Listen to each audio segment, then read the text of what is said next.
તો જય માતાજી મિત્રો, તમે જોઈ શકો છો અમે આજે આવી ગયા છીએ ચેહર માતાનું ધામ છે આ તેરવાડા ગામ. અને ત્યાં એક જો સુંદર આંબાવાડી બનાવેલી છે જેની મુલાકાત લેવા માટે, અને આ રીતે તે લોકો વેપાર પણ કરે છે અને તે પેટી લેવા માટે આપણે આવી ગયા છીએ. તો જો આપણે તમને સૌ પહેલાં તો આપણે વાડી જોઈ લો, એકદમ અદ્ભુત વાડી. જો કેરીઓનું પણ હાલ કેરીઓ પણ વળગી રહી છે. જુઓ મિત્રો,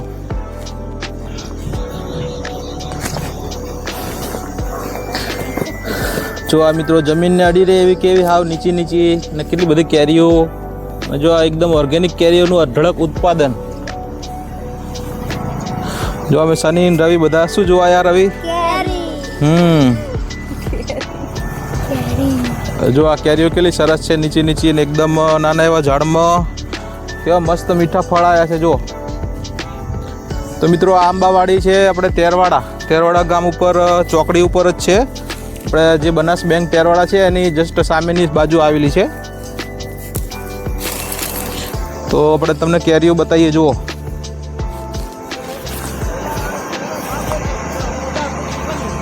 જો લગભગ 4 થી 5 વર્ષનો જ કદાચ આપણે કેરીઓ વાવેલી છે અને 5 વર્ષની અંદર જ જો કેવો મસ્ત ફાલ આવી ગયો છે. જો કેરીની સાઈઝ પણ જો એકદમ જમ્બો અને મોટી સાઈઝની છે. હા, એ તો વાંધો નહીં બેટા.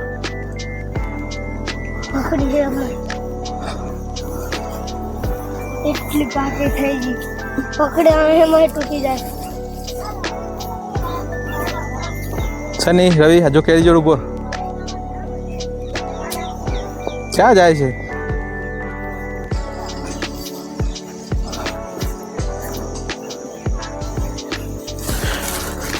તો જો મિત્રો ચારે બાજુ કેટલી લગભગ કેરીઓનું ઉત્પાદન 4 વર્ષમાં ખૂબ જ સારું એવું ચાલુ થઈ ગયું છે. અને જો આ કેરીઓની પ્રજાતિ આ મિત્રો કેસર કેરી છે.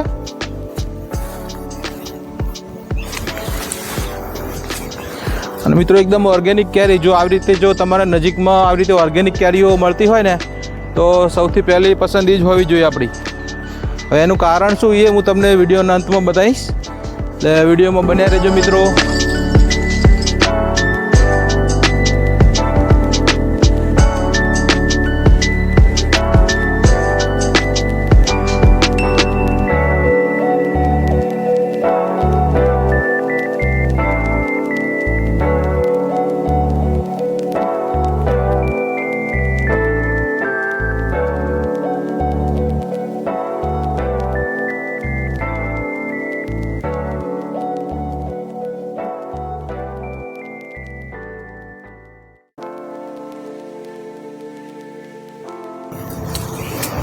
તો જો મિત્રો અદ્ભુત આંબાવાડી હતી, અમે મુલાકાત લીધી અને હવે અમે જઈ રહ્યા છીએ ઉણે.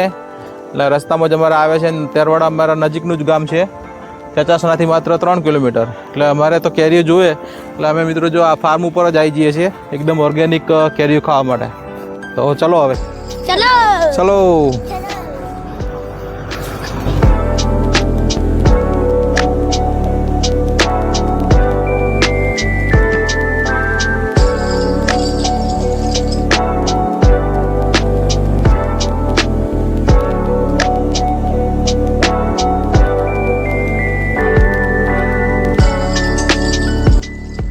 તો જો મિત્રો આપણે 2 પેટી કેરીઓ લઈ લઈશું એમની જોડેથી. તો આપણે 2 પેટી કેરીઓ આપજો. હા, કેરી થોડીક ચખાડી દો પહેલાં આપણે.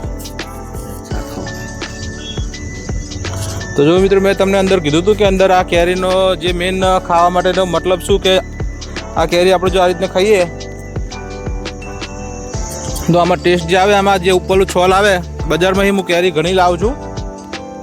લગભગ શરૂઆતમાં જ્યારે અહીંયા નથી ત્યારે બજારમાંથી લાવું ત્યારે ઉપરલી છોલ જેવું મોઢા નડે ત્યારે એક કેમિકલ જેવું લાગે. તો આ કેરીમાં મિત્રો એ પ્રશ્ન છે જ નહીં. જેવું આપણે છોલ ખાઈએ કે આખી ખાઈ જઈએ તો એક બિલકુલ કેમિકલનો ટેસ્ટ જ ના આવે. જે ઓર્ગેનિક કેરીનો સ્વાદ હોવો જોઈએ, નેચરલ અને કુદરતી, એ જ સ્વાદ મિત્રો આની કેરીમાં આવે છે. તો આપણે આ કેરીઓ જ્યારે આપણે બાપા ખૂબ જ પેટીઓ લાવી ચૂક્યા છે અહીંથી, લગભગ આ 6-7 પેટીઓમાં બાપા અહીંથી લાવ્યા. પણ આ કેરીની ખાસિયત એ લાગી કે આપણે જો છોલ પણ આ ધોઈ નહીં, હજી જો વગર ધોયેલી છે અને આપણે છોલ ઉધી ખાઈ જઈએ ને તો આપણને કોઈ કેમિકલ જેવું મોઢામાં ટેસ્ટ ના આવે. તમે બજારમાંથી કલાયેલી કેરીઓ તમે 70 વખત ધોશો ને મિત્રો તો એની ઉપરનું કેમિકલ જશે નહીં. મોઢામાં અડતા પહેલ ઉપરની કેરી મીઠી લાગશે અને પાછળની છોલનું જે તીખો સ્વાદ તમને અંદર આવી જશે. એટલે એ ઓર્ગેનિક વસ્તુ નહીં ને આવી કેરીઓ જ ખાવી જોઈએ. અને જો આજુબાજુ તમારે જો આવી રીતે જો આવો કોઈ ઓર્ગેનિક ફાર્મ મળે તો જરૂર ત્યાંની મુલાકાત લેજો અને આવી રીતની કેરીઓ તમે ખાજો. બજારની કેરીઓ કરતાં ઓર્ગેનિક કેરીઓ હશે, તમારું સ્વાસ્થ્ય જળવાશે અને આવા નાના માણસોનું પણ રોજીરોટી બની રહેશે. એટલે બજારમાં ખાધા કરતાં આવી કેરીઓનો જરૂરથી મુલાકાત લેજો, ખાજો અને મોજ કરજો. તો ભાઈ અમને 2 પેટીઓ આપી દો.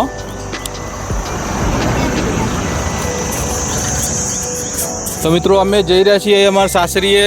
જો સોનલ વિડીયો બનાવે છે અને અમારા છોકરા બધા સાસરીએ જઈએ છે. તમે સાસરીએ જાઓ છો તો અહીંયા કેરી લઈ જાઓ છો કે નહીં, કોમેન્ટમાં જરૂરથી જણાવજો. ભાઈ અમારા બનેવી વચમાં આવ્યા ખબર છે ટીકડી ભજીયા ખાવા. હવે અમે એમના ત્યાં લઈ જઈએ છીએ. 1 પેટી અમારી બેનને આપશું અને બીજી ભાઈ અમારા સાસરીએ લઈ જઈશું.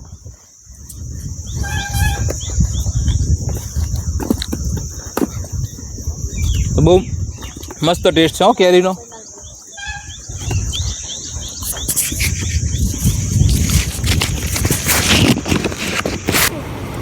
જો મિત્રો કેરીઓ લઈ લીધી છે અને હવે ચાલો હવે જઈ રહ્યા છીએ ઉણે.